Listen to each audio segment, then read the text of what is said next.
थोडक्यात अजितदादाचा वाढदिवस हा नरेश पाटलांना चेकमेट देण्याचा इशारा नाही. नाही, नरेश पाटलांना चेकमेट देण्याचा काही संबंध नाहीये. नरेश पाटील साहेबांना सुद्धा त्या कार्यक्रमाला आम्ही बोलणार आहोत.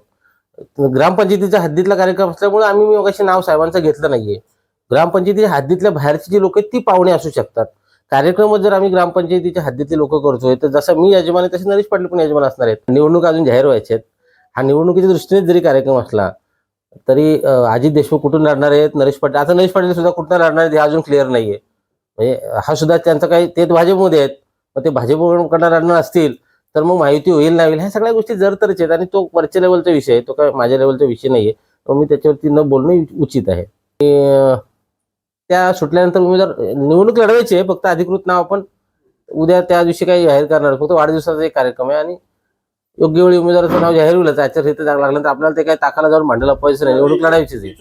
हा इच्छुक. तसे अजित देशमुख गेली 20 वर्ष ग्रामपंचायतीचे सदस्य आहेत. उपसरपंच म्हणून त्यांची 3री टर्म आहे.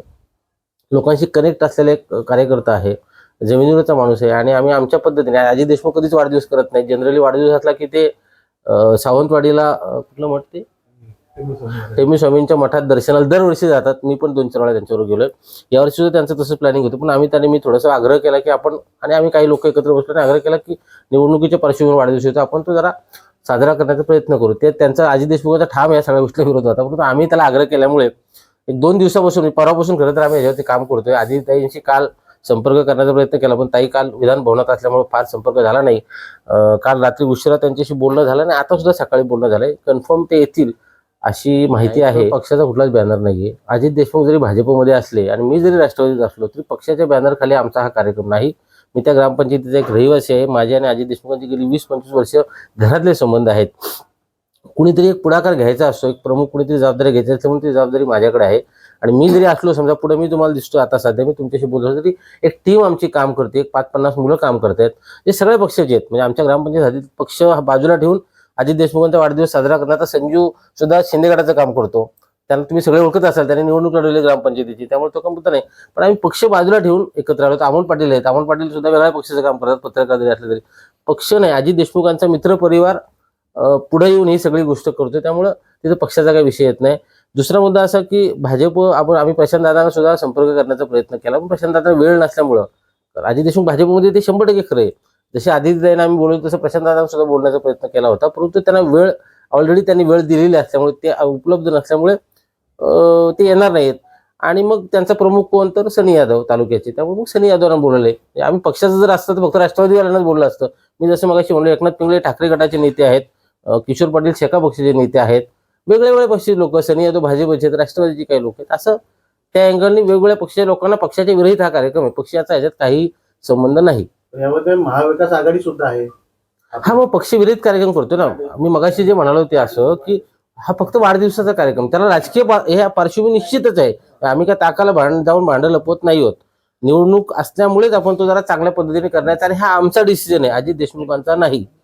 त्यांचा या सगळ्या गोष्टीला सुरुवातीपासूनच विरोध होता, परंतु आम्ही निर्णय घेतला की एक लोकांपर्यंत जाण्याचा एक चांगली संधी जर का आपल्याला मिळत असेल तर ती आपण घेतली पाहिजे. कारण वहिनींना लोकांसमोर नेण्याचा एक चान्स येतो. कारण आम्हाला 2-2.5 हजार लोक येतील अशी अपेक्षा आहे. आम्ही त्या दृष्टीने प्लॅनिंग केलंय, तर तेवढ्या लोकांपर्यंत जाण्याचा एक चान्स जर मिळत असेल तो का घेतला नाही पाहिजे, म्हणून आम्ही पक्षविरहित ते ठेवलंय. पक्षाचं कुठलंही बॅनर वापरलेलं नाही. सासगाव ग्रामपंचायतीत अजित देशमुखांवरती प्रेम करणाऱ्या लोकांनी हा कार्यक्रम ठेवलाय आणि त्यासाठी अजित देशमुख सुद्धा पाहुणे म्हणूनच येणार आहेत. त्यांना आम्ही काय करतोय त्यांना कल्पना दिली, म्हणजे कार्यक्रम करतोय त्यांना सांगितले, कारण ते बाहेर जाऊ नये म्हणून. पण बाकी आम्ही जे काय करतोय गोष्टी त्या मला अमितला किंवा आम्ही बसलेल्यापैकी इथं आणि जी आमच्यासोबत यंत्रणा काम करते, जी पोरं काम करतात टीम, त्यांनाच माहिती आहे. अजित देशमुखला यातलं काही आम्ही सांगितलेलं नाहीये. सासगाव ग्रामपंचायतीचे उपसरपंच आणि आमचे मित्र अजित देशमुख यांचा वाढदिवस येत्या सोमवारी म्हणजे 15 डिसेंबरला आहे आणि तो एक चांगल्या पद्धतीने भव्य पद्धतीने साजरा करायचा निर्णय आमच्या ग्रामपंचायत हद्दीतील लोकांनी घेतलाय. पक्षीय राजकारण बाजूला ठेवून अजित देशमुखवर प्रेम करणारे लोक एकत्र आले, त्यांनी तो वाढदिवस आम्ही साजरा करतोय.